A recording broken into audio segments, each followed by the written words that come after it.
This live stream brought to you by the Excelsior Citizen and these generous sponsors. Our Excelsior Springs Hospital, where better care is right in your backyard.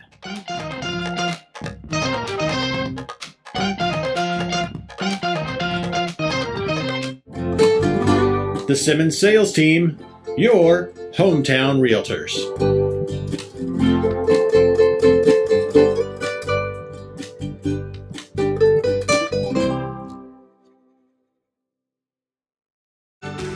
Whether we're talking about our dedication to preventing and restoring power outages, our pursuit of safety, or providing the best member experience possible, we are relentless in serving our communities.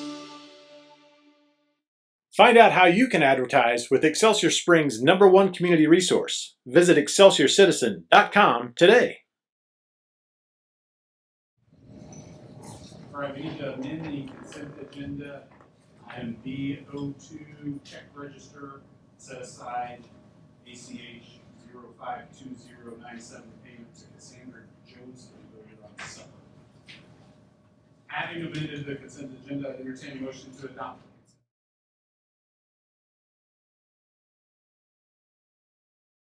consent. All those in favor? And that passes 6-0. Now I entertain a motion to approve consent agenda item B02, check register, ACH 052097, payment to Cassandra Jones. So moved. First by Jill. Second by Kenny. All those in favor? 5 abstained. 1 nays. 0. All right, moving right along. Recognition. First up is our memorial scholarship recipients. Dr. Boyd. Yes, thank you. If it pleases the board, we'd like to recognize the Memorial Scholarship recipients for the seniors this year from the Academic Awards and Scholarship presentation that we have the week of graduation. So we have individuals here that are both former staff members and students who are memorialized by family with scholarships, and so we just thought we would recognize them with a brief summary of the memorial and then also the recipients. So we'll start with the Bonnie Castro Scholarship. Bonnie was a high school activities office secretary. Bonnie was a longtime secretary in the activities department and a bonus mother and grandmother to many students. The scholarship was given to seniors who were strong academically and also active in extracurricular activities. And those recipients were Caitlin Mansell and Silas Odell. The Gary Kennedy Scholarship. Gary was an ESSD teacher for 30 plus years and a senior class sponsor. And that scholarship was given to a student majoring in education, so we like those. Zaya Miller was a recipient of that. The Niall Brown Tiger Award Scholarship, so Niall had 30 plus years teaching and coaching at Excelsior Springs, football, basketball, and baseball, and the scholarship was awarded to a boy and girl athlete, and those award winners were Malaya Tedesco and Justin Wright. The Terry Garbison Scholarship. Terry was a 1984 ESHS graduate and was killed in a car accident. In 1981, this scholarship was awarded to a student who must epitomize academic achievement, character, and leadership and carry at least a B average, and that recipient was Grayson Grove. We have the Corey Quinn Scholarship. Corey was a 2013 graduate who graduated in the top 3% of her class and a 4-year letterman in soccer. Corey started the IROC Foundation while undergoing treatment for Ewing sarcoma to raise funds for awareness and research. Corey lost her battle with cancer in 2014. And the IROC Foundation established this scholarship for a graduating senior who exemplifies Corey's drive for life and passion to help others. Recipients of the IROC Corey Quinn Foundation scholarship were Grayson Grove and Ava Morton. The Mary Lamb Scholarship. Mary was a longtime educator who devoted her life to helping young people learn. Her scholarship is for students who attend a Missouri College to major in early elementary education or to be a reading teacher. The recipient of that scholarship was Malaya Tedesco. We have the Jason Simmons Scholarship. So this award was created in memory of Jason Simmons, who was a 1994 graduate and was killed in a car accident in 1988. The scholarship was established to honor seniors who display a charitable heart. Also for this scholarship, it's worth noting that these students are nominated by community or staff members. It's not necessarily something that they just go apply for. So their contributions are being recognized by others throughout the community school. So it makes that special. So nominees were Grayson Grove, Tavian Kennedy, and Ava Morton for their contributions, and the recipient of that award was Grayson Grove. The Chris Wetzel Scholarship. Chris was a 1993 ESHS graduate and also attended the Career Center. He went on to become an electrical engineer. The recipients were Cooper Bishop and Grayson Grove. We have the Ray Reynolds Scholarship. Ray was tragically killed in an ATV accident in 1991 while attending the middle school. He participated in the Excelsior Springs Youth Wrestling Program for elementary school until his death. The scholarship is given to a graduate interested in pursuing wrestling, and the recipients were Bryce Gould and Macy McLaughlin. We have the Melissa Bierman Scholarship. Melissa was a special education teacher at the middle school for 19 years. She was loved by staff and students for her devotion to education. She was also a strong supporter of all Excelsior Springs athletics. This scholarship is awarded in her memory to a graduating ESHS recipient or student who received special education services. Recipients Savannah Strown and Lena Bierman. And then we have the Isabel Sears Scholarship. Isabel was a 2019 ESHS graduate who lost her battle with brain cancer in 2024. She was planning to become a veterinarian technician and loved animals. She was an inspiration to everyone she met. This scholarship is for students who share the same passion for love, perseverance, and family that Isabel possessed. And the recipient was Keelan Brewer. So the other scholarships, the next item, we're able to move on. We'd also like to recognize the Athletes of the Year for this last year. So we have 3 of those awards. So we have the Tucker Woolsey Award, who is the Male Athlete of the Year, and the recipient of that was Justin Wright. We have the Andrea Tejan Award, who's the Female Athlete of the Year, and that recipient was Madeline Andreessen. And then we have the ESHS All Athlete Award, and the recipients of that were Ava Morton and Colin Kincaid. So we want to congratulate not only all of these recipients, but all of the recipients that were recognized on the award and scholarship night. It really is a special night. I'll try and remember as we work through the spring next year to make sure you guys get your invitations. I know some of them come in the mail, some will get the email, but it really is a special night. It actually lasts longer than the graduation itself, but we recognize academics, the memorial scholarships, athletes of the year. It's a special night for those of you that have been, and I would encourage all of you to go to recognize those students and their hard work over the course of their career at the school. So, thank you. Congratulations to all of them. All right, next up, MSBA Delegate Report. Mr. McCown. What video to watch? Welcome to the June edition of the Missouri School Boards Association's Board Report. We begin with a look back at the legislative session that wrapped up last month. Education issues once again dominated headlines and talking points throughout this year's session. MSBA's Director of Outreach, Caitlin Whaley, says that while the legislature's FY26 budget has some good news, there's also reason for caution. The legislature passed their FY26 budget this year, which included some funding highlights, including fully funding the foundation formula, baseline teacher salary grant, and school transportation. While it's exciting that we have a fully funded foundation formula, we do want to encourage you to budget cautiously, as the governor does have the power to withhold funding anytime he predicts revenues might not meet projected expenditures. So just work closely with your superintendents, and for any questions, you can reach out to our very own Linda Quinley. Caitlin says that the passage of Senate Bill 68 provided some positive fixes for public education after last year's passage of 727. Some of the legislation passed this year was Senate Bill 68, which included a lot of provisions related to K-12 education. Some of them were really positive fixes that were necessary after last year's passage of 727, such as fixing the 169-day school year calendar, allowing for exceptions due to inclement weather. And included in other legislation was also a cell phone ban.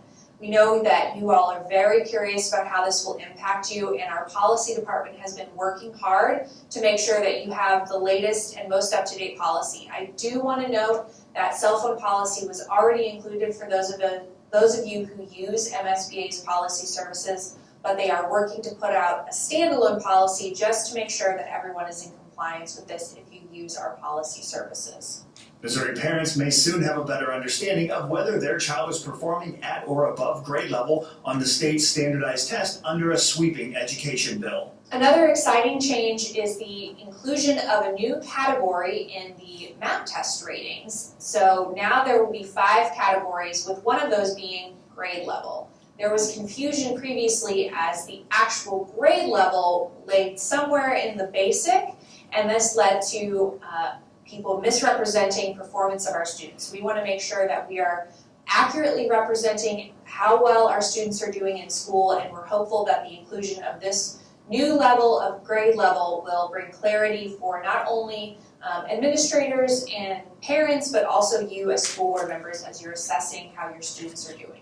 And although the session is over, Caitlin says it's still important for board members and administrators to stay in touch with their legislators. Now that the legislature is out for regular session, we encourage you to reach out to your local legislators and invite them to tour your schools. Back to school events are great times to get them inside your schools and see the wonderful work that you're doing.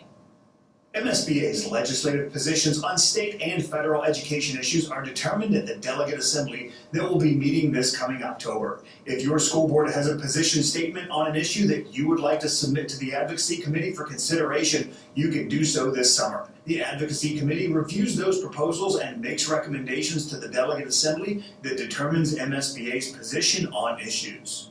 Make your plans now to attend the 2025 MSBA Annual Conference in cooperation with the Missouri Association of School Administrators and the Missouri Association of School Business Officials, to be held October 24th and 25th in Kansas City. The event will once again feature outstanding general session speakers along with a wide variety of concurrent sessions, many presented by school leaders from districts throughout the state.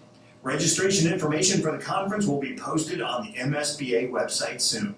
And past and present members of local school boards can be nominated for the 2025 Paul Morris Community Service Award. The award is for those who have shown an outstanding commitment to local community service. Nominations will be accepted through June 27th, and the award will be presented at the MSBA Annual Conference. And finally, if you've been following MSBA's social media pages, you've seen many of the regional winners of MSBA's Future Builder Student Scholarships. Congratulations to all of the regional winners and to Aiden Cox of Sykeston Senior High School, who is also the statewide winner. All of these students' essays are on the MSBA website. These outstanding students truly exemplify the amazing teaching and learning happening in every corner of the state. That's it for this month. Thanks for allowing us to have some time at your board meeting, and we'll see you in July for the next MSBA Board Report.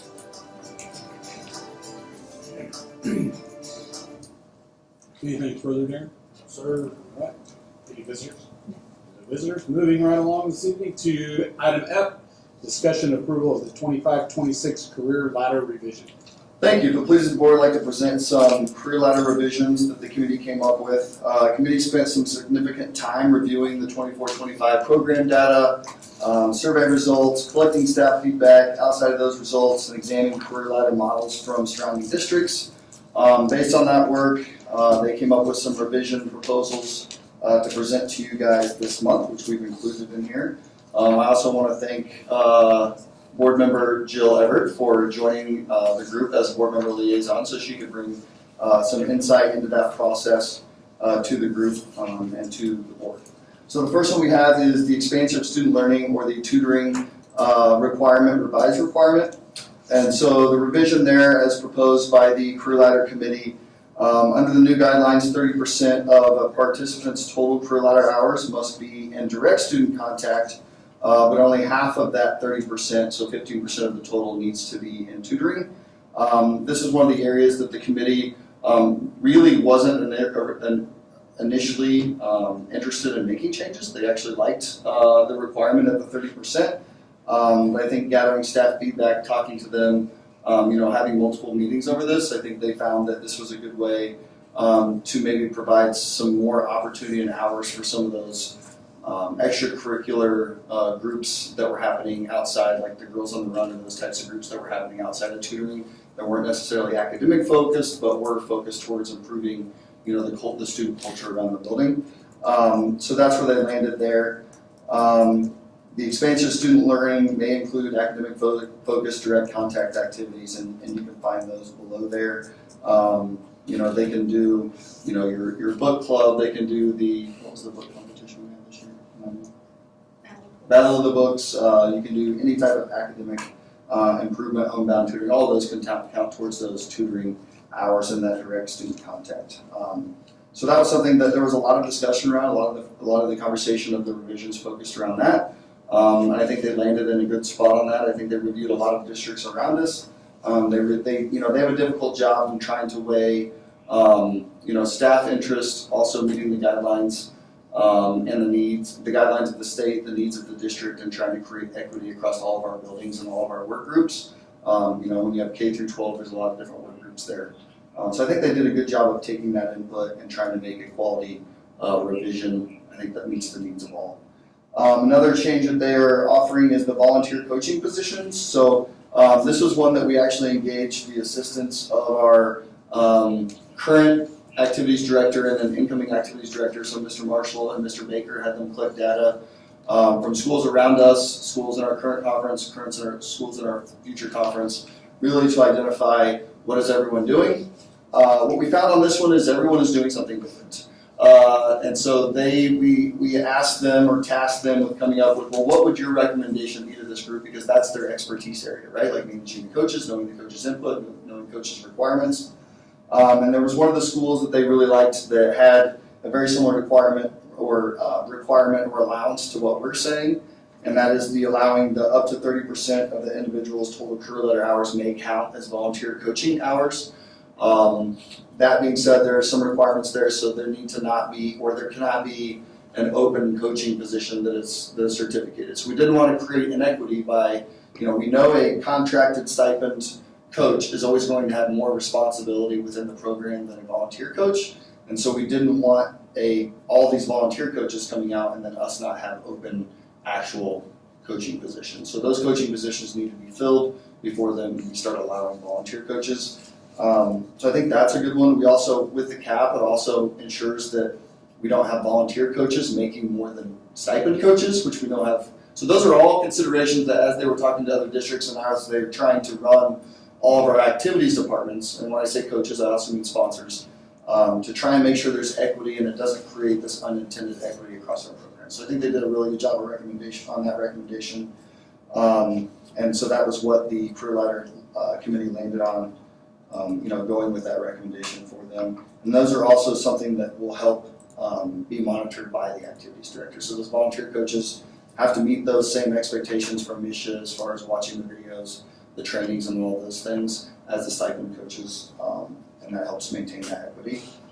Additionally, so the letters training, so this is something that we've allowed the teachers to do before is count letters towards career ladder. I think what we found is letters is a very comprehensive program. And so they did increase, I talked with Dr. Miller, we did increase the career ladder hours to 50 hours for time spent completing letters modules.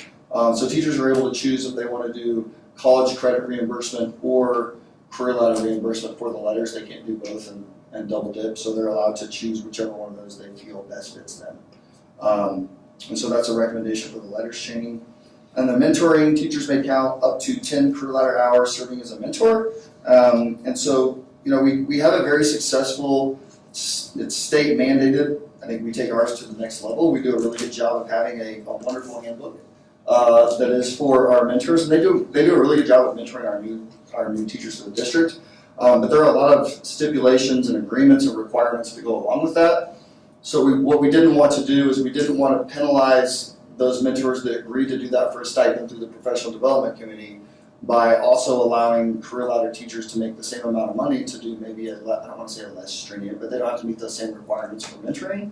We also didn't want to penalize them and not allow them to do mentoring of another student in a more unofficial capacity. So what this does, this makes sure that we're not reimbursing a teacher for unofficial mentoring more than what our official mentors do and those expectations that go along with that stipend position, and also allows the stipend position to do both the official and meet those higher requirements, and then also do a more unofficial so they're able to capitalize on both those opportunities. What we didn't want to do at the end of the day is we didn't want to lose our mentors that do such a great job in that official capacity by presenting something that may be less strenuous with the same amount of money. So it's really a fine balance there, and I think the committee did a good job of trying to recognize those things and understanding the importance of that, and then presenting that as a proposal for a revision.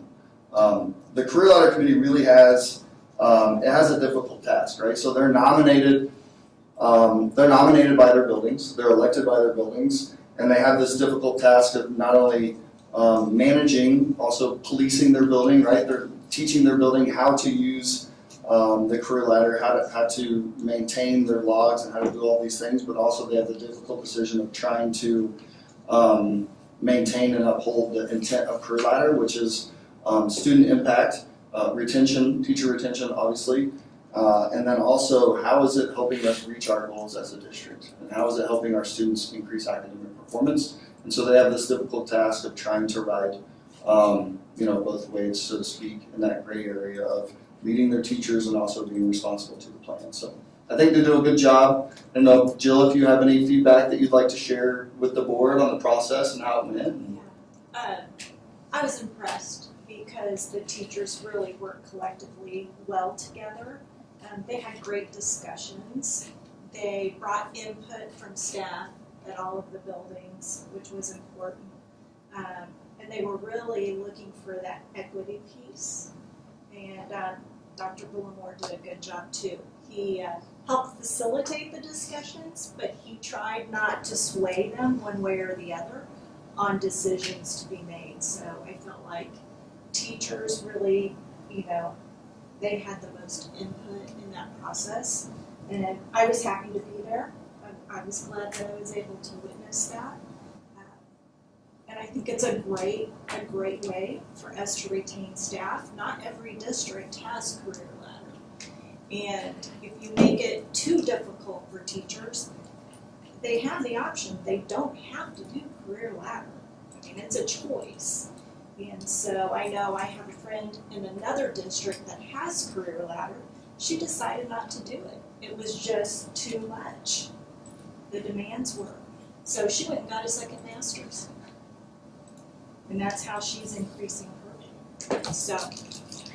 Yeah, I think the way I try to lead that group, and I know Mr. Gilkey talking with them would be very similar, is as the district leader of that committee, I try and facilitate it. I try and make sure they have a broad district perspective of everything, try and help them understand the equity piece of it across the district and how certain decisions can help others. But really, I'm putting up guardrails, and I tell them this committee and this plan is for us, by us, right? So like, how is it that we can help provide teachers compensation for things that they may have already been doing but aren't compensated for? It has to be outside of their normal duties. It has to be outside of their normal expectations.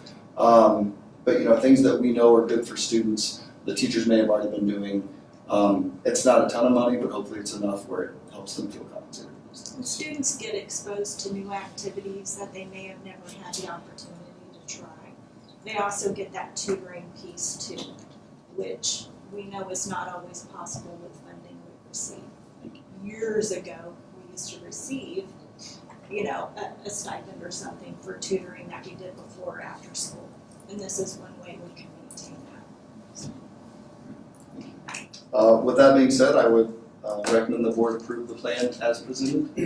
And I thank the Career Ladder Committee for their hard work on this in late May when everyone sees the light at the end of the school year. Right, I'd entertain a motion to approve the 25-26 career ladder revisions. So moved. First by Jill. Second by Kenny. Questions, comments? I love the recommendations on the volunteer and the letters programs. I thought they were very thought out and the quality across it, the equity that was put in place. I thought it was very impressive. So I loved that those recommendations.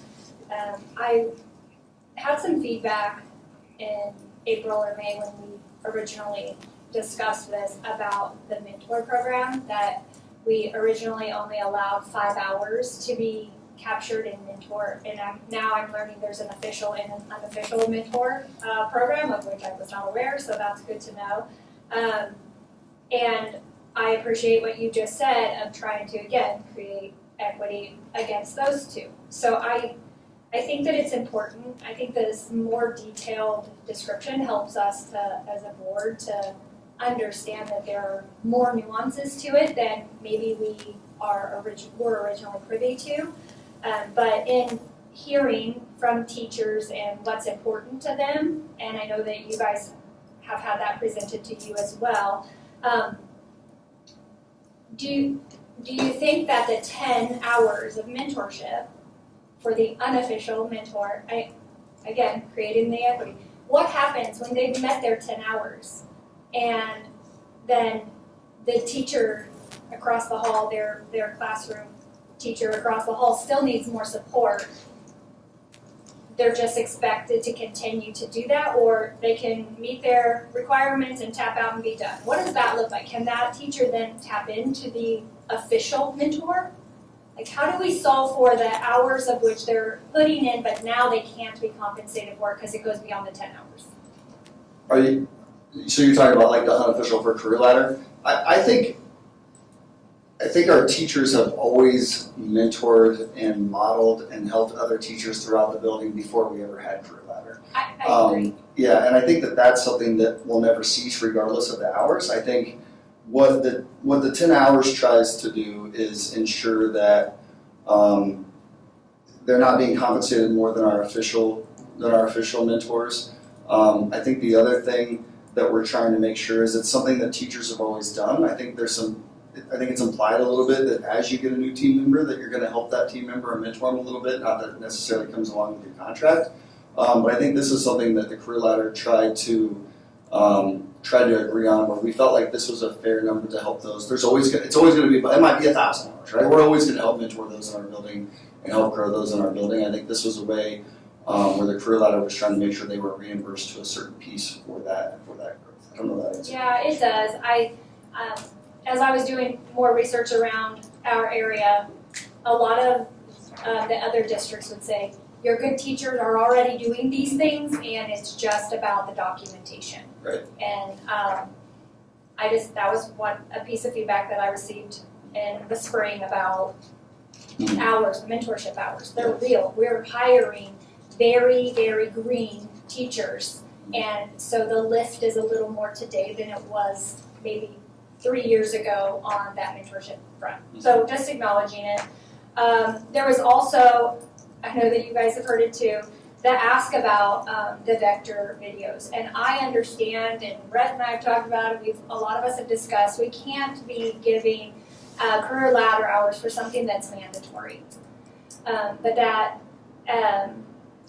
wanting to your words were wanting to compensate for things that they're already doing. So the vector videos are outside of contracted hours. Like, are we creating space for those teachers to watch those 8 hours of video during maybe their early PD days?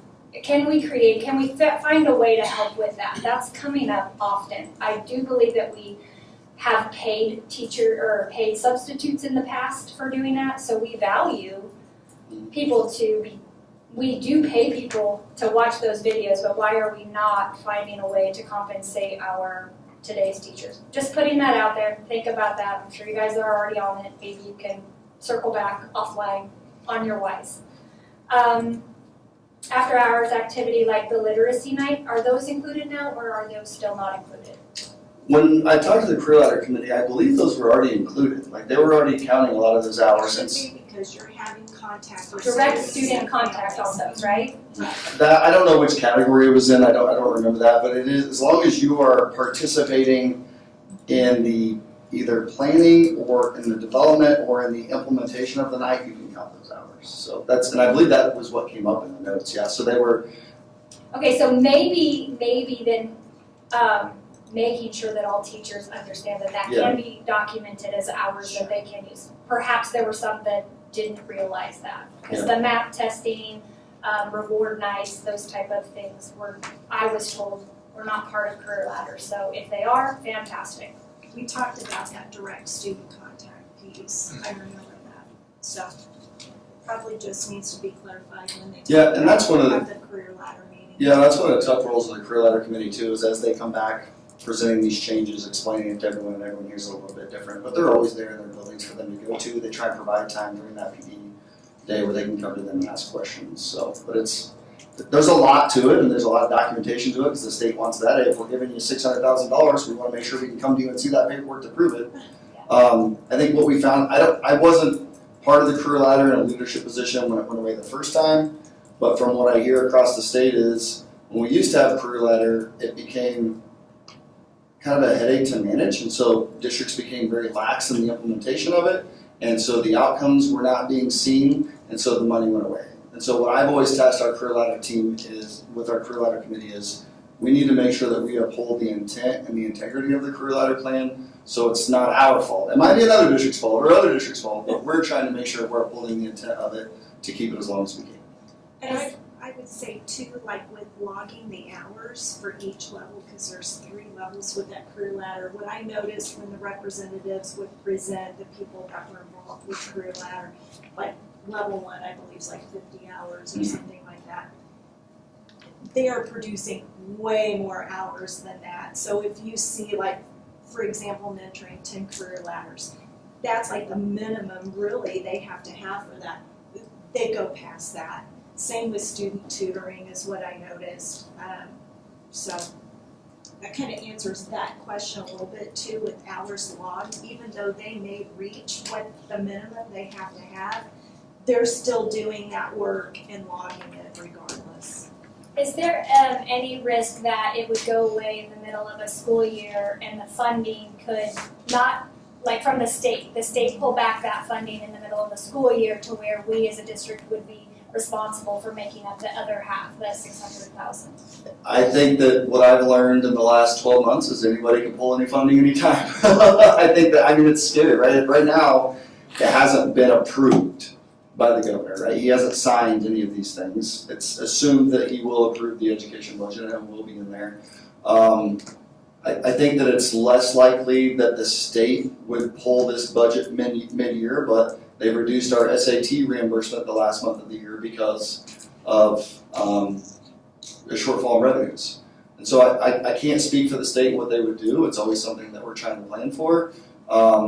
I like to assume that if there's something like this that's written in there, we're going to get that money, but honestly, we don't know until they reimburse us for it. Okay, and let's say worst case scenario it goes away, and we have to pivot.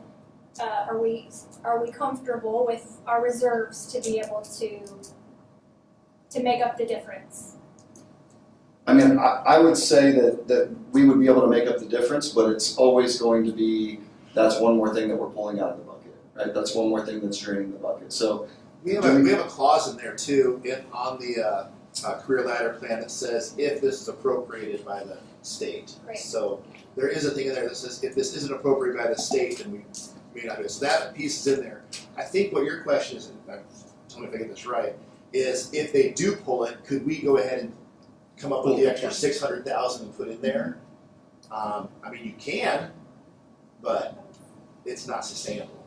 So And that would be probably the last year that we would correct. be able to. But you probably could go for 1 year. You could probably need it in reserves, and then just say, hey, we're going to do this. But you couldn't sustain that over time. And there are some districts that don't do career ladder. There are some districts that put the money other places. There are some districts that, both larger than us and smaller than us, there are some districts that only do the first and second piece, right? Because it's, even though you're being reimbursed at 60% of it, there's still a cost to that 40%. So some of them just do the first 2 steps and allow everyone to participate in those first 2 steps. So that, but again, then you're taking money away from people. So those are always budget considerations that we can make from a year-to-year basis that we'll have to look at as we look at budget, as we look at forecasting, as we look at revenues and costs. Those are always things that we'll have to look at and consider as a district.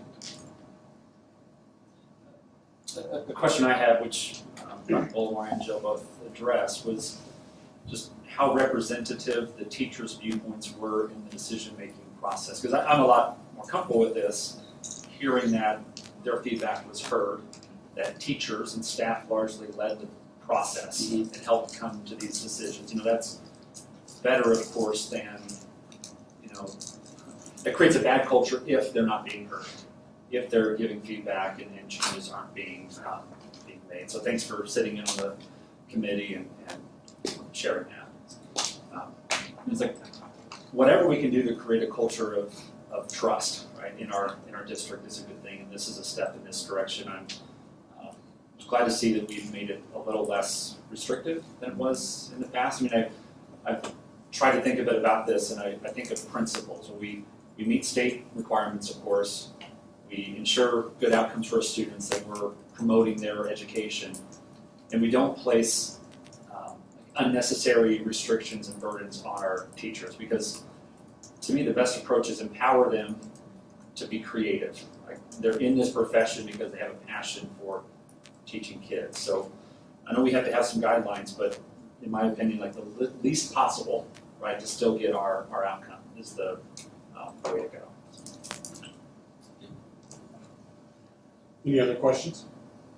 You answered mine. I didn't know if it had been approved. It's governor signing it or not. So Anything is my knowledge. All right. Hearing no further questions or comments, we have a first and a second. All those in favor? And that passes 6-0. Moving on, next item is approval of fiscal year 26 budget. Dr. Tomlinson. I'm just going to start this off and focus on in a different area here. So there's a couple changes from 2 meetings ago. I just want to highlight here first. There's been a change in the law in Missouri for what you can do for, what was I going to say? I started thinking too far ahead of myself here as I was flipping through the pages. They changed the law on minimum wage. So what you saw 2 meetings ago, there was a budget that had the minimum wage staying on our classified scale the same as it was this year.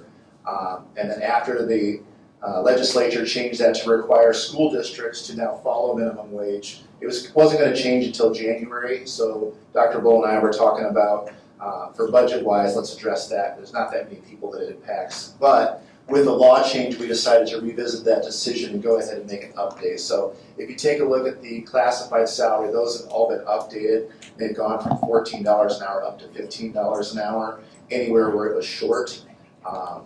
Now, what we did to help afford some of that is we had to shrink some of the steps initially in the first couple lines. It was still about a $40,000 cost overall, this change was to the district. But it was going to happen one way or the other. It was just easier and cleaner to go ahead and start the school year off here. Again, it shouldn't have that substantial effect, but it will have some impact on classified staff all the way through the schedule. So there will be some increases at varying levels depending on where you're at on the schedule. But that was a change that's happened since the last one. I'm trying to think of other ones. We updated it here, a program coordinator, lead teacher assistants. Everything else in there should be the same. The only other difference from 2 meetings ago is our high school chiller went out, and it's about it's $220,000 to replace that. And our insurance first denied it. They sent it on to a reinsurance who also denied it. But when the second place denied it, they said, well, it's because of this reason, whatever that reason, I think it was weather. Well, that forced our insurance company to then accept it because they do cover for that. They were both saying that it was a different thing. Anyway, so we're going to get the money for that, which is great. But we had to increase our expenditures by the $220,000 to replace it. But we also increased our revenues, $220,000. So it'll be a net wash, but it does change the numbers. So it's just it's a kind of a big ticket item, relatively speaking. So I just want to kind of highlight that. Those are a couple of the minor things. Otherwise, it's pretty similar. Got a couple things I just want to highlight on, just to kind of refresh us from where we were a couple months ago. For the most part, we're trying to maintain a similar budget this upcoming year that we just completed this year, especially from an expenditure standpoint.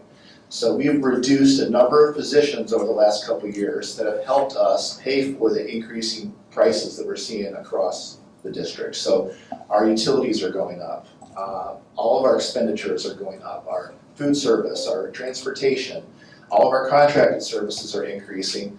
But we're trying to maintain the same expenditures that we have, even though we've had all these increases. We've done that through staff reductions, and that's all been done through attrition. So we've been working on that for the last couple of years. Every time there's a position that comes open, we usually have a powwow and make a decision of, okay, do we need to fill this or not? What are the pros, what are the cons? What's it look like? Who's available?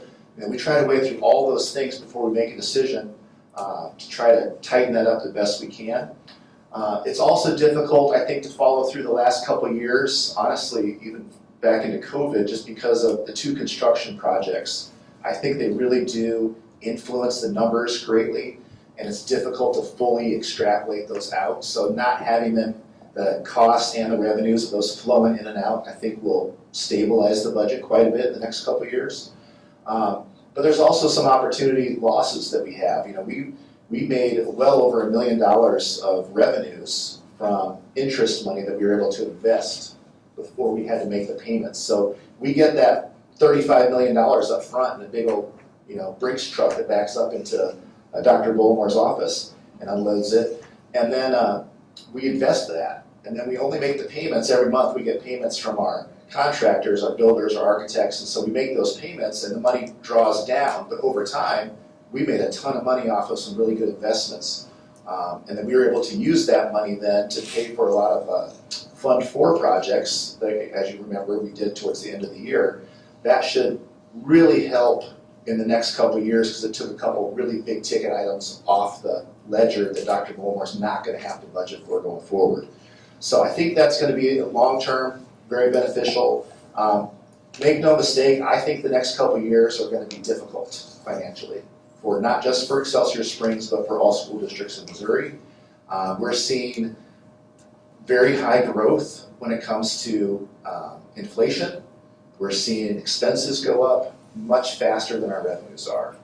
We're also, it's an important thing, is we've talked about this a little bit earlier, but let's say everybody's homes go up 20% valuation. Okay, maybe some people had 20% increase. I'll use it as an easy round number.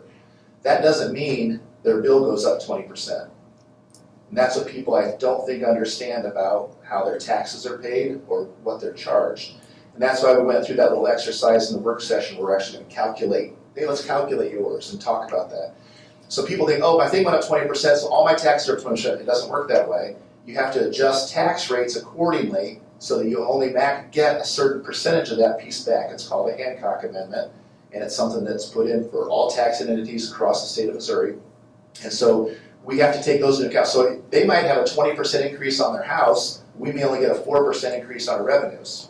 Well, if we have a 4% increase on our revenues, but all of our bills are going up 15 to 18%, just like their home was, like our sewer, our water, our electricity, our gas, our transportation, our food service. I mean, I don't care what it is, a textbook, a consultant fee, they're all going up, and they're outpacing our revenue growth. Our community isn't growing fast enough to make up the difference of what we're losing on those expenses, if that makes sense. We're also losing students. We have fewer students than we've had the last couple of years. We've actually been lucky. You get a 3-year average, right? So you get your best number for 3 years. Well, coming out of COVID, we were actually doing really well. And since then, we've had a decline in our enrollment, and that ADA, if you remember, we talked about weighted ADA. Our weighted ADA has gone down, which is also a pinch on our revenues. So what you're seeing is you're seeing very flat to lessening revenues and very strong growth when it comes to expenditures. So you're going to see a tight financial market in the next couple of years, and probably until you see a new foundation formula. And that might make it better, it might make it worse, I don't know. I'm sure it won't help treat everyone the same, but that'll be an important thing for the board to stay in touch with legislators. Currently, Senator Gregory, as our state senator, represents our area, has been very school friendly. From my perspective, he's been very receptive to input. I actually communicate with him on a fairly regular basis. He came to our district earlier this year. So he's been very Excelsior Springs friendly and supportive. I was strongly encouraging, inviting him out, invite him to a board meeting, invite him to an activity, welcome them. It really does make a difference to have those relationships because those are the ones who have the biggest impact on what finances are for schools. So that's kind of a overview of some of the changes, updates, and trying to touch on some of the questions that have come out in the last 2 months as well. But for the most part, I really think that if we can get through the next 2 years and kind of hold steady where we're at, that there could be better times ahead. But it's very possible that you'll have to make some cuts and reductions or look at services and opportunities that might have to go to the wayside because you're going to prioritize staff pay or benefits. And that's going to be a tough decision that comes up. What I like to tell people is when we went for the tax levy, that was to increase staff pay. That wasn't to make up anything else. We were going to use that money to increase staff pay so that we could retain more people. Without that, we can still pay our bills. We're still very financially sound. We still have over a 20% reserve. So we've got millions of dollars in the bank to protect us from downturns in the economy, which I would consider this to be, right? So we're going to have some tight times for a couple of years. That's why we have a nest egg. That's why we use our reserves. And I think as long as we do that judiciously, especially at one-time expenses, easy, right? We make a decision, you do it. It's when you put in ongoing, perpetual increases that you get yourself into trouble if you're not careful. So you just have to weigh that, and it's going to be a difficult thing to figure out, okay, how much can we assign towards staff benefits? How much can we put towards contracted services? A lot of areas, a lot of your big Fund 4 capital expenditures have been, there's still going to be a couple out there, but for the really big ones, we've really checked off almost everything on our long-range plan that we did 10 years ago. Almost all of those things have been clipped. There's one more stage left, and that will come up in a couple years. So I think we're getting there. I would say the recommendation to the board is that we provide a step increase for all staff members. So we're going to have a recommendation that you give a step increase for every single employee in the district. We're also going to ask that you approve all of the salary scales as are presented in here in the budget. I'm also going to ask that you approve to allow us to finish out the year and be able to amend everything in the budget to actuals so we get all that cleaned up in time to run our ASVR and get all of our final numbers. You should have, sometime in July, Dr. Bullimore should get a number of what our reserve balance is calculated at and where we're sitting financially. I've told you before, I think that 7 million's low end, I think 9 million's high end. If you're, that's, I know it's big numbers, but if we're close to 7 million, I'm a little nervous. If I'm at 8 million, that's fairly normal year. If I'm at 9 million, I'm feeling pretty good, right? If you get in at 10 million, hey, let's see if you can hold that 10 million for another year, and then I think it's a great opportunity to say maybe we can do some things for staff, right? That's a very high level kind of outlook on where things are going, but hopefully that kind of gives you a feel for what to expect when those reports come back and Dr. Bullimore has his first kind of financial update after the new year gets started. So that is what's on tap, so I'm happy to address any questions or talk about anything I haven't covered. And then after that, we do have 4 different motions we'll need to make and pass in order to get everything approved in the process. So did that help? Did I hit everything? Did I miss something? I have a question maybe for Trey, or for anyone else on a procedure. Just as we talk through this, should we talk about them one at a time, or should we talk about all of them as a group, or as a list? How about we do it this way? We will do one proposal first, one of these motions, then we can talk about it, vote on it. That makes sense? We'll motion for like the step increase. I'll ask for a motion for that, and then we can open it up for discussion, and then we'll do boom, boom, boom, and then budget last. Yeah. Does that work? Yeah, honestly, I'm not, it's all tied to the budget, so if you think of something and we already did it, just still bring it up, like we can still cover it. So I wouldn't think that like, oh, I missed my opportunity, I wouldn't feel that way. Yeah, because we're doing it for the whole. They won't have to the same. Because you're doing it for the whole time. Yes. That's a good question, I didn't think that on that bigger. All right, so that's how we'll do it. We'll do the salary schedules first, then we'll do salary step increases, then end of year budget matters, and then budget last. Okay. I don't do actuals first. Yeah, fine. Let's just go right in order if you want. Actuals first, please. So, let's just go. Yeah, Okay. well, that's good. Makes Order sense. makes it easiest, right? All right. Yeah. So this time I entertain a motion to approve to allow Dr. Bullimore, Dr. Tomlinson to go to the 24 end of year, the 25 end of year, maybe the 20. Is it 24? It's fiscal year Fiscal 24. 25, but- It's fiscal. Yeah, jeez, it's been a day. Fiscal year 24 end of year budget matters, so they can pay out everything until the end of June 30th, 2025, as presented. First by Jim, Second. second by Brett. Any questions on that? So I know this is standard and I know that you do this every year. You just have to wait for me to catch up. I don't understand the whole just give the open checkbook for the remainder of the 2 weeks or whatever. 6 days. Yeah, it's for 6 days. Can I look, like, are the numbers that are in the budget, are they close to where the actuals are gonna land? Cause you have FY24 in there. Right. So is that close where we're gonna land, or do we think that they're gonna swing even higher? Well, I'm hoping that they'll swing quite a bit higher when it comes to revenues, but I know expenditures aren't. I know they're locked in. Okay, Yeah, I feel really strongly about our expenditures. We're always really close on those. It's always revenues that are the crapshoot. But yeah, all but of that's more what we're referencing, right, to close up the year, more on the expense side.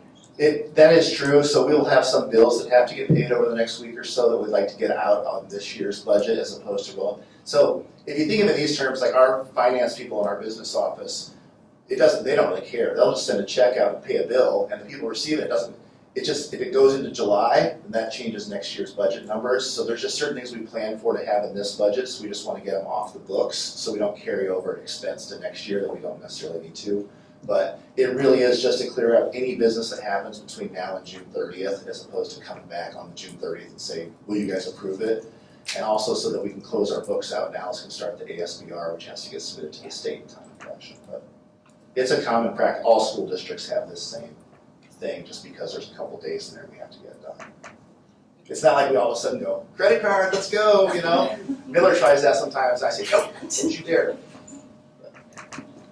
You may tell me when I ask this question that it's a standard thing that you always do, but it's new to me. Sure. Yeah. Is it possible, and maybe this question's for Dr. Bullmore because of the timing, that we're going to reset the budget right to actuals? So we may have spent a little more, we may have spent less than we budgeted. Revenue would be different than we estimated. When we reset that budget to the actual numbers, could you provide that information to us in a future meeting? It'd be interesting to see we estimated this, the actuals came in here, and the delta. Just think that would be useful. Yeah, I think as we get those numbers through the ASBR, obviously share those, where we ended at the end of the year, but also just have regular updates. Going to use a new budget program this year that was designed in cooperative with MSBA that can help us track monthly where our expenditures are compared to the last year and the year before that, preceding that, right? So that will help us track where are we at historically compared to what we've done in the past.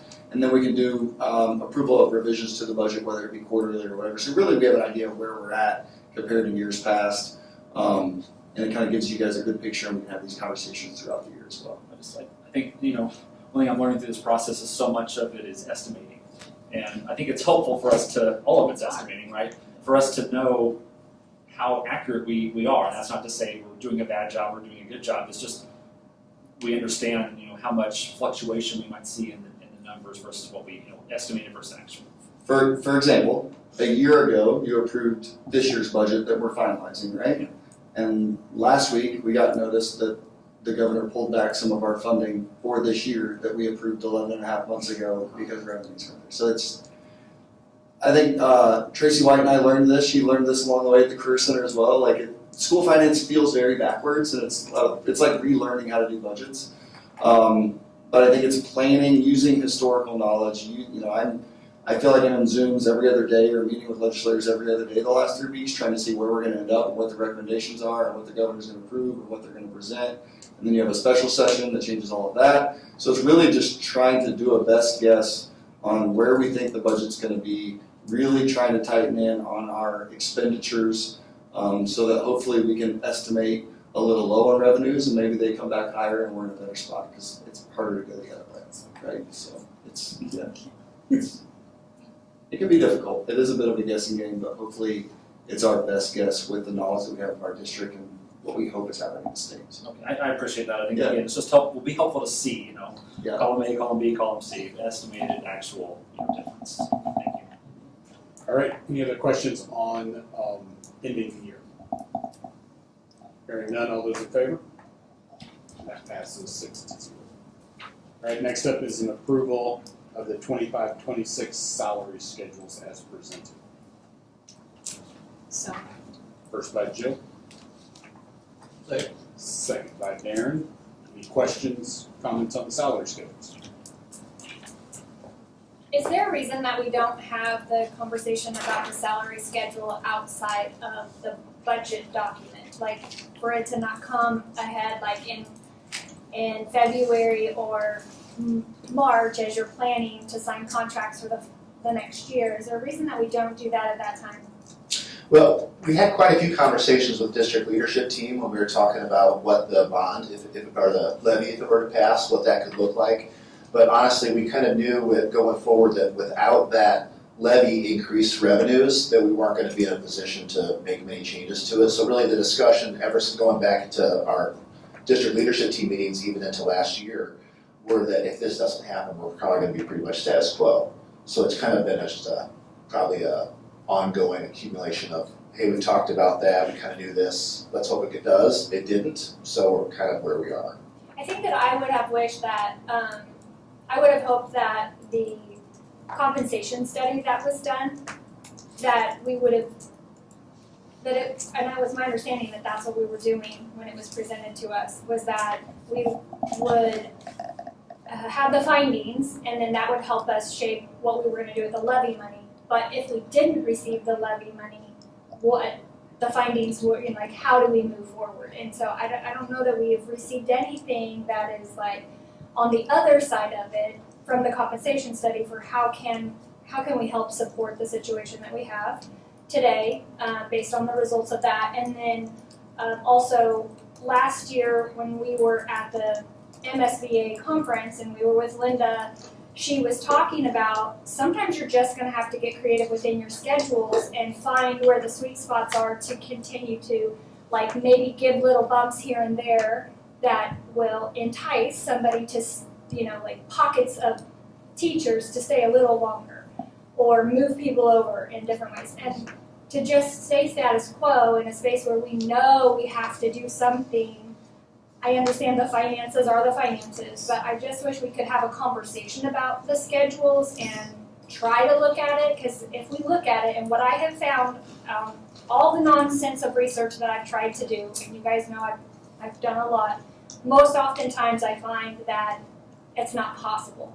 And so, but if we can talk about it openly, we might get to the same result, but I just want to know that it doesn't have to stay status quo. Yeah, and we did make an adjustment last year that was very unique that we'd never done before. We actually increased our base, but we shrank the first 5 steps to shrink down. So everybody coming in, it was just be more enticing to get people to actually apply here because we were more competitive at that starting point.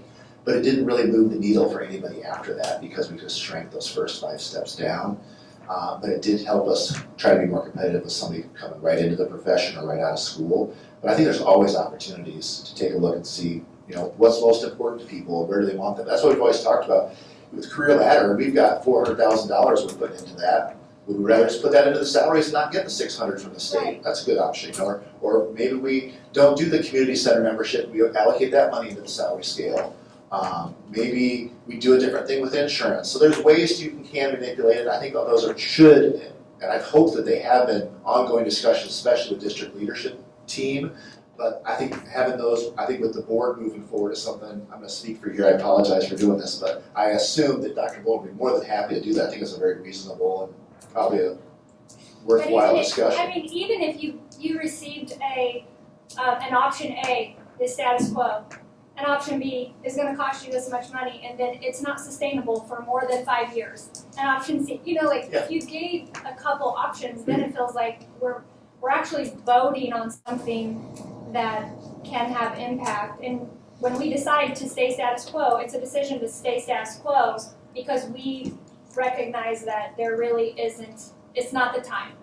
But today, for the teachers and anybody who's watching, there they go, they're staying status quo again. Even though during election they all said we were going to figure it out and we were going to do things differently, and here we go. You know, so it just gives us more as a board to, if you make the decision, you make the decision and you sit in it. Does that make sense? Oh, I think too, moving forward, we talked about maybe a couple of meetings ago that, you know, after the beginning of the new year, which is July 1st for the board, basically, we were gonna have some work sessions where we talk about things like that. So I'm excited to see the possibilities. I'm not giving up.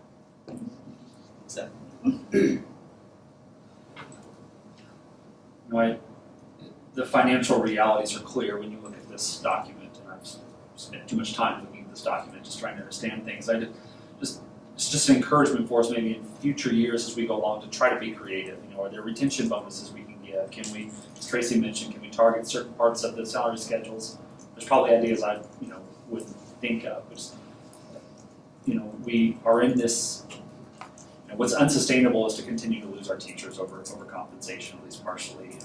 And how can we improve that in the future? Because we just can't accept flat every year. But you can't take out reserves every year either, because then you're solvent. I mean, then if something does happen, you're toast. Yeah. Boy, chiller goes out. I think we all agree that we want to do everything we possibly can for our staff, and we all want to do better, and we all understand we have constraints that we're trying to live under, but I think always having those discussions and always being open and creative, I think are very positive ways to move forward in this discussion. And as long as people are also realistic with, hey, we're gonna do everything we can, but if we can't, it's not because we didn't look at it or didn't try, right? Yes. Yeah, and it's reasonable. We're not frozen, we're hopefully adding a step. Correct, and a step is built in there as a raise. So I know that I understand, I've been in schools for a long time. It's very expected. It's very, I'm entitled to that. But it is a raise and it is a cost to the district, and it is something that we have always, at least as long as I've been here, we've always committed to it no matter what. I would recommend doing that. You get yourself in a lot of trouble if you get away from it, because it is. And we even did it during the recession. Correct. We always made sure we gave the step. You're gonna, I also appreciate that you acknowledge that through attrition, though that savings is actually helping us to keep up with our expenditures. Because for me, I was like, all that money that we've saved through attrition, why are we not putting that back into the schedule? And so to acknowledge it because that has to go back out for us to keep up with the rising costs.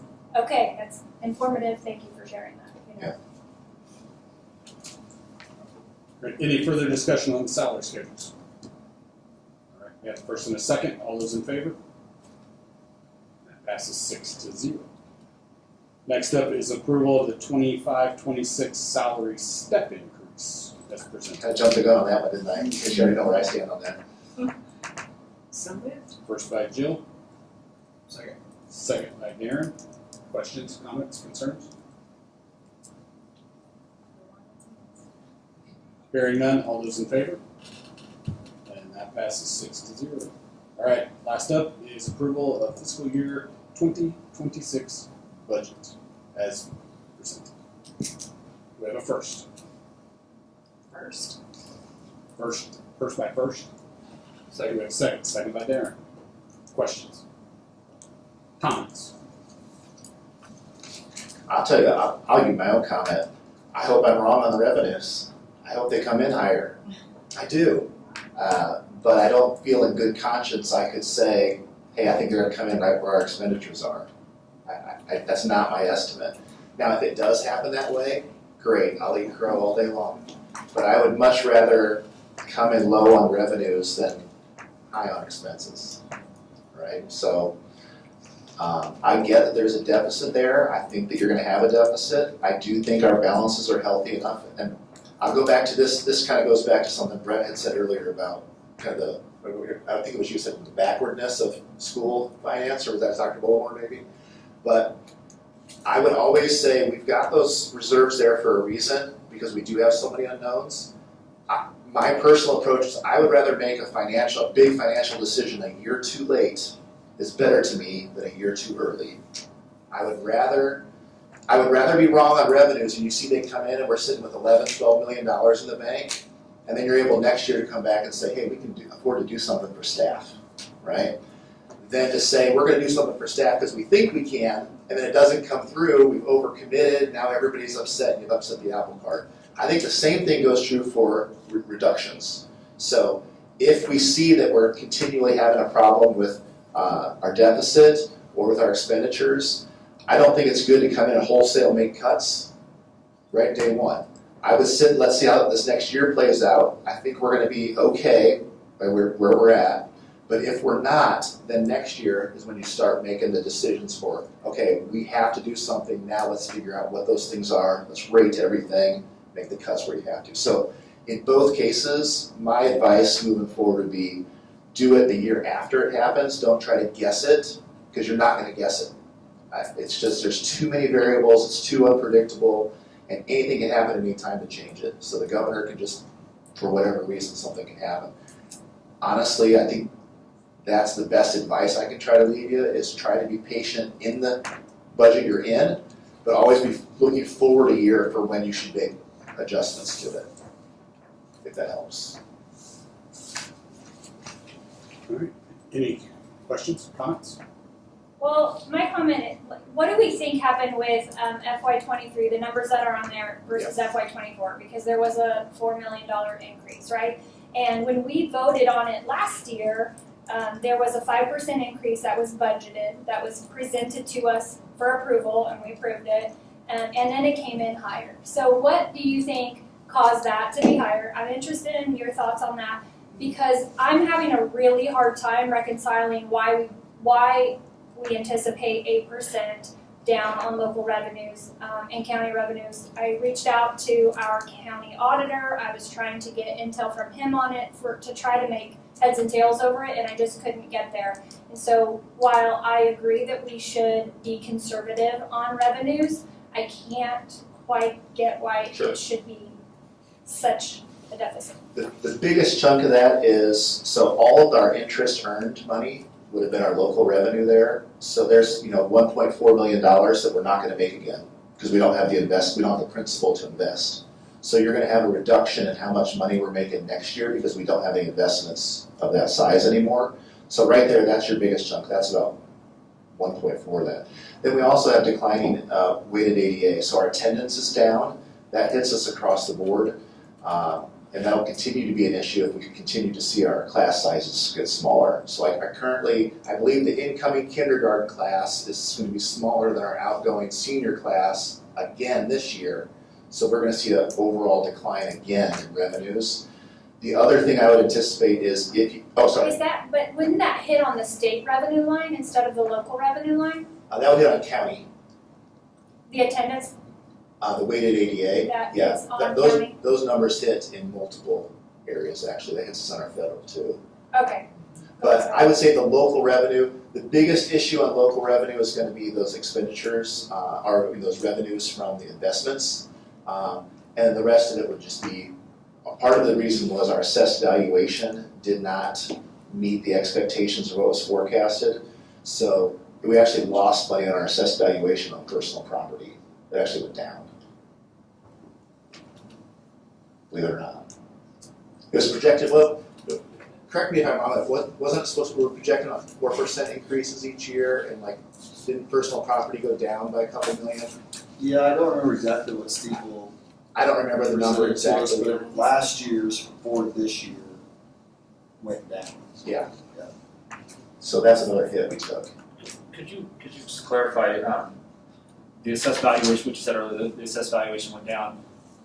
Are you referring to something that's happened in a previous year, or what we are projecting will happen this year with our? What we were projecting it was going to come in at, it didn't meet those projections. It was down from that. So it was lost revenue opportunities that we weren't able to get. For For the previous budget years. we're in. The budget we're ending. Correct. But it looks like we're going to end higher than what we projected. Not from what Steeple had presented us, no. It's our own personal projections or what the bond council. Personal projection. Right, our personal projections, I think we did come in a little bit better. So I think I need to spend more time understanding the bond council side of it. Sure. And that's not for tonight. I'm just acknowledging that I think that's part of where I'm missing some connectivity on the numbers. Yeah. I was looking at what we had at our budget meeting last month. If I'm looking at the correct thing, on local assessed valuation, it was $316 million, which was at 11.3%. 3.38%, and then for 2025, it dropped to 314 million. So that was 72%, negative 72% decrease. If I'm looking at the current. I don't know what page that's specifically. 11. Is that this one here? No, I can see, Oh, this you're one's too- blurry. You're this one right here. Is that the one I'm looking, am I looking at the correct one? Yeah, and this is something Dr. Bull and I have talked about. Actually, we're going to have a representative from Raymond James actually come in and speak to this schedule specifically for you guys and give some updates on. Now, this is something also you'll want to go out and actually choose them as your person moving forward for them to come and do all this work for us. But I would recommend doing that. I'll put my pitch in, but. He's willing to come in and actually talk about these specific debt schedules and walk through each of them with you guys and say, okay, here's where here's what we were projecting before, here's where we're at now, and now with new data, here's where we predict going in the future. He'll also be able to show you kind of touch points where on this given year, this would be a time where we might consider refinancing. This might be a time where some debt drops off and you're able to go out for another bond issue. Here's an opportunity here. So he'll give you those little windows as he walks through these things. But I think that meeting with Dr. Reich is probably going to be really good about addressing all of these questions and issues. And I think, when does he plan on coming? Was it around September or August? I'm meeting with him in July and we'll set a date. So I think that'll help hit some of these specifics when it comes to debt schedule. The problem with our debt right now is we don't have enough levy and Fund 3 to pay it all, so we're actually moving some of our Prop C money over to cover it. And then that was supposed to fall off in 2027. And correct me if I'm hitting these dates wrong, right here, and at that time we were able to recapture that $450,000 back into Fund 1. So it'd almost be like I don't want to say it's an increase in our revenue, but we're recapturing some of our money to use differently. The problem is we're not meeting some of those benchmarks of our assessed valuation. That maybe it's not 2027, maybe it's 2028, or maybe it's 2029. I don't know. That's what we'll have to get readjusted, but is that hitting what you're asking? I think it's the debt schedule that's throwing off the local revenue and the county percentages, where I just want to look at it based on county revenues that are coming into us, but it's our debt schedule that's bringing that back down. Is yes? Yes and no. I don't know how to answer know. that in a way that is like super clear, but we are supplementing different funds all out of Fund 1. So Fund 1's our big checking account, and we're supplementing bills and costs in other places. The problem is we thought we'd easily be able to do it because of the growth projections.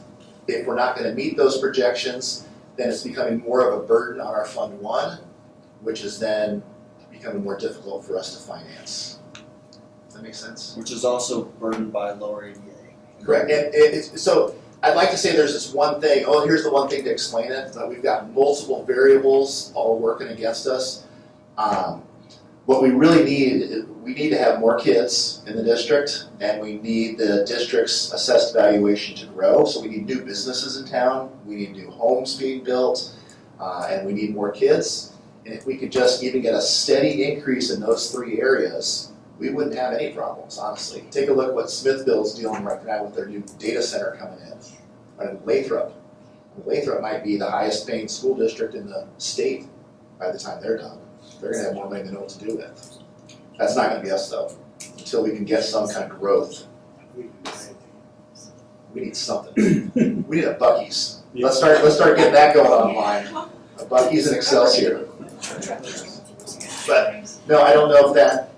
I don't think I have an answer that addresses what you're saying specifically. But I do think the overall approach to this has to be adjusted, because when we came off of building the 2 elementaries, our projections haven't hit, to be honest. We haven't seen the growth. We haven't seen the growth that we were hoping for. I just feel like what we're,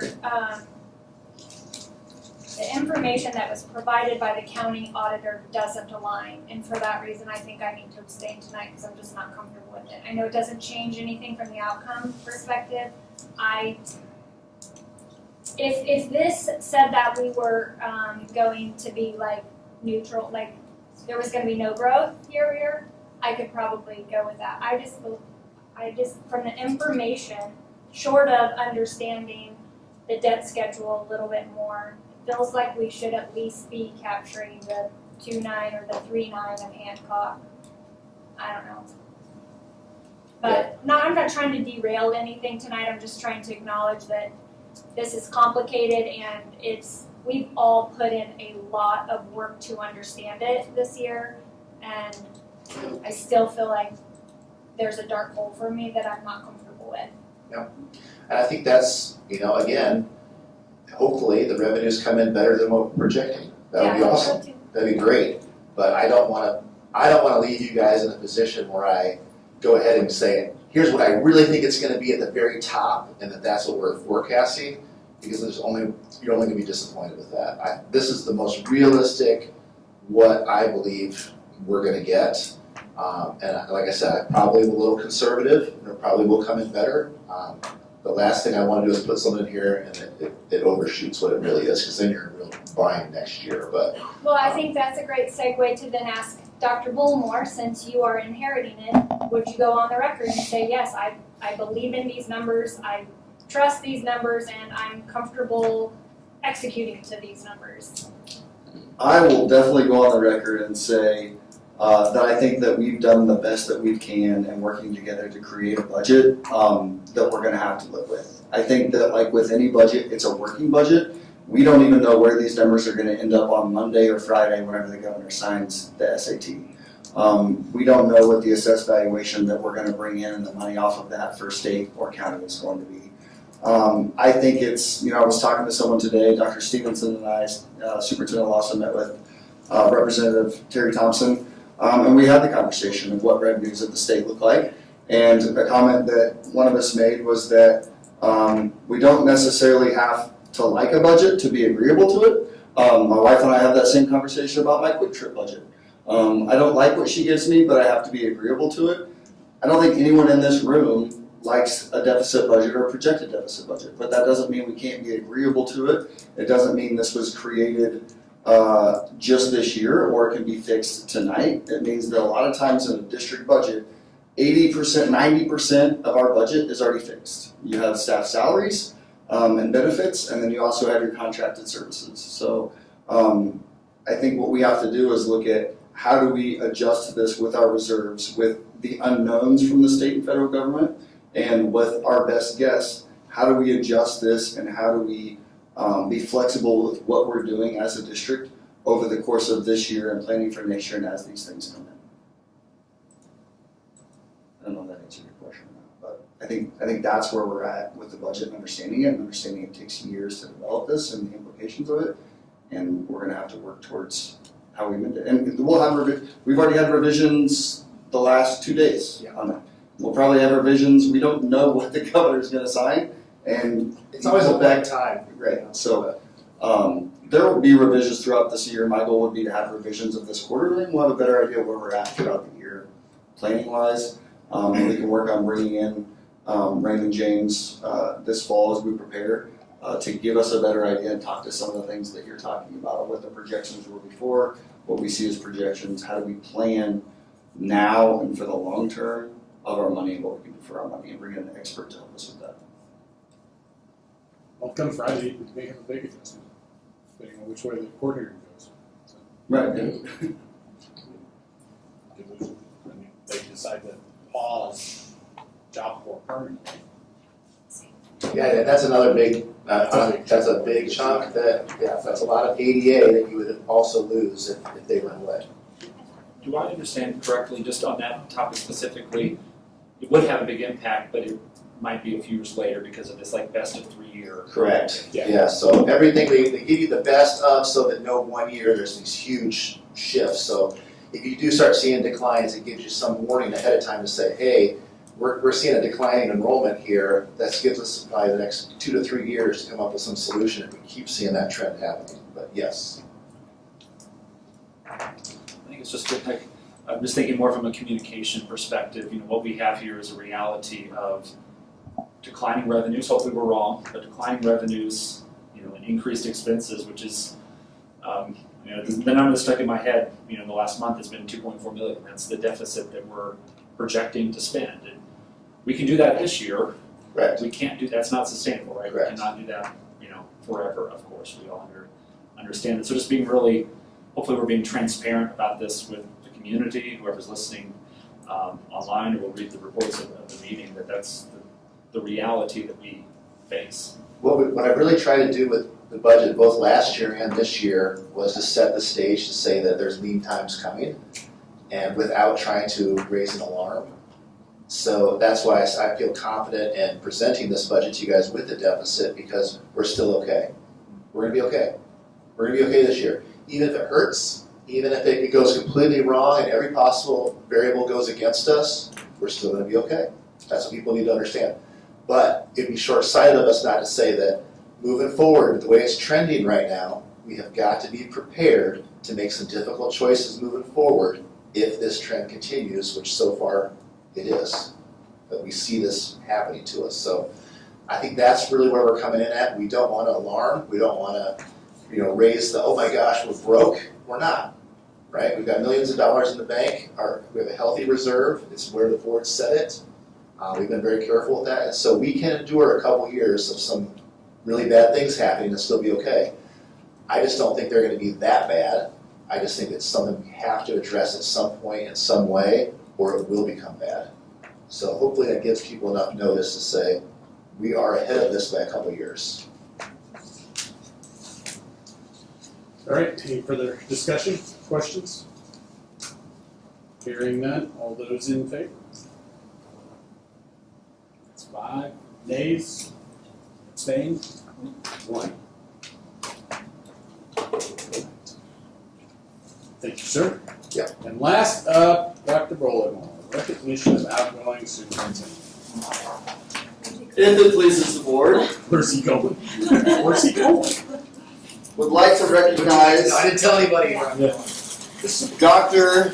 Jarrett Tomlinson. Down there. Yeah, come on down. We heard you. Oh, that's not necessarily.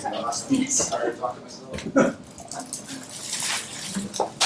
For his years in education, Here's your gift. Oh, gracias. he is headed off to a beach to help move his daughter. I will not tell you what beach because he gets 30 days where no one can talk to him. That's part of retirement in education. That's right. Some overview of his years, Oh, geez. working years. So, how many years did you serve as a Marine? Or 4. 4 years served as a Marine Yeah. before he got into education. Then he went to 10 years at Sprint, Yeah. doing all kinds of jobs. Then we headed over to the booming metropolis of Oric to be a teacher and coach for 3 years. Go Bearcats. Go Bearcats. Then we were a year principal in Appleton City, where you also drove buses. I did. You also planned the meals every day Yes. for the lunches, if I remember. Any other fantastic memories from Appleton City? No good memories from Apple. We all told you said that. Yeah. 4 years as principal of Grandview, Yeah. but not Grandview, Kansas City. Nope. Grandview, St. Louis. Grandview in St. Louis. 3 years as superintendent of Knob Noster, which you may have seen in the news recently. Did you ever get to fly one of the B-2s? I did. I got to fly in a B2 simulator. Well, there we go. That's better than me. Yeah, it was pretty cool. 8 years as deputy superintendent of Excelsior Springs from 2014 to 2022. And then 3 years as our fearless leader the last 3 years as superintendent. So thank you very much for all of your service to Excelsior Springs students and staff, all the board members that you've helped guide, all the teachers you've helped guide, and personally for the mentorship that you helped me with the last 10 or 11 years that we've worked together. So I appreciate it, and I really thought about what do you say to this? Like, what do you say? And you should be. do I step away now? Yeah, still get out of the screen. No, but honestly, the biggest joy of this field and why I think young people should consider getting into education. But everybody talks about reasons why you shouldn't. Here's the reason why you should get into education. It's the most rewarding, satisfying career you could ever have, and I would never change it for anything in the world. And the greatest joy I ever get from being in a leadership role was working with you guys. And so I want to thank you guys. There's nothing better than getting to hire someone and train them and then see them grow and develop and get better. Like, I'm so proud of you guys. Like, it means the world to me. So thank you so much. Thank you, bro.